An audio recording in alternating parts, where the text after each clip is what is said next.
Hei, kaip tu galvoji, kas čia yra? Taip, tai tikrai ne Gaidys ir ne Elnias ar kokia kita panaši vieta Šiauliuose. Tai kaukolinis Kavakuki, kurį sutikus naktį tu net neprašoma atiduosi jam visus savo pinigus. Ir ne todėl, kad Kavakuki yra Saulėns, Kes, Svyts ar bet kokio kito budulio kaimynas ar bendradarbis. O todėl, kad Kavakuki yra baisiai šauni kepyklėlė, kurios gardėsius tu galėtum valgyti iki pažaliavimo.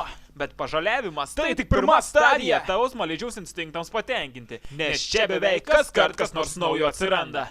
Todėl į čia galima rengti net ekskursijas, kaip į kokį Akropolį ar bet kokį kitą prekybos centrą, kur žmonės slankioja aplinkui ir neperka nieko. Beje, jei būsi Akropolyje, mes tau leisim padrybsoti ant mūsų foteliukų puškų, nuo kurių tu nebepajėgsi atsikelti. Lažinamės, kad tau jie patiks. Neužsukti į Kavakukį yra beveik tas pats, kas pereiti per Gaidžio vartus ir būti išjuoktam visų savo draugų. Kavakukį myli net šunis, nes tai Kavakukyje jie gali taip pat atsigerti, kaip ir jų šeimininkai. Ir kol tu ragausi bandeles, kokteilius, ar ypatingai vasarišką uogų sprogimą, palik savo augintinį atsigaivinti taip pat, ir jis tau tikrai padėkos. Kavakukį gali sutikti ir gatvėje, tai reikia išmokti dairytis ir žiūrėti po kojomis. Bet nebijok, nes su juo jūs visi esate saugus.